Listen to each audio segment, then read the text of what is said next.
Nĩ mĩhũra wĩkanĩte ta Bernard Gĩthĩnji Gĩkonyo akoretwo agĩthanwo nake gwa kahinda ga kiumia kĩmwe ĩndĩ arakorwo akwĩrĩire hurũrũka-inĩ ici. Na hapa tumekuja kwa sababu tumekuta mtu ameanguka kwa shimo ya Great Farm na tumemuona na amefariki.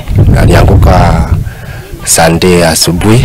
Maya mokĩte rĩrĩa aikari a mwena ũyũ makaĩte nĩ kuongerereka gwa ciĩko ici kuona makĩria ma andũ 40 nĩ makuĩrĩire hurũrũka-inĩ icio na kiumia kĩhĩtũku mũndũrũme ũngĩ nĩ arĩga kũhonokio kuma hurũrũka-inĩ icio arĩ muoyo no agĩcoka kũhurũka akĩamũkĩra ũrigitani. Juu watu ni karibu watu 40 au 50 wanaanguka huku na huyo mwingine ako hapa hivi tena anaanguka hapa hivi. Anaanguka na kumwangalia tu hivi ameumia bofu sana, ameumia. Mĩhang'o ĩno ĩgĩthiaga na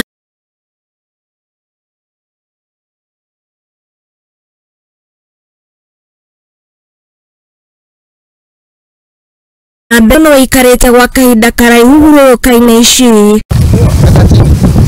Ona gũkĩrĩ ũguo aikari matiramenya ũrĩa mwanake ũyũ arakorirwo akuĩte hau ũguo no marekwĩra nĩ gũtindũrũka aratindũrũkire kuna arĩ mũcini wa makara kĩrĩma-inĩ kĩu. Sasa hatujui alianguka kwa njia gani, kama ni kuteleza aliteleza, lakini tumekuta ameanguka. Ametafutwa kutoka Sunday mpaka leo asubuhi ndipo tumempata. Amefariki kwa sababu kutoka Sunday mpaka saa hii hata ameanza kufanya ni kama kuosa. Rĩu aikari aya nĩ marahoya kĩrĩma gĩkĩ kĩrigĩrwo nĩguo kũnyihanyihia mĩtino ĩrĩa ĩkoretwo ĩkĩongerereka makĩria mwena ũcio. Tungeomba polisi au hii shimo inaweza fence,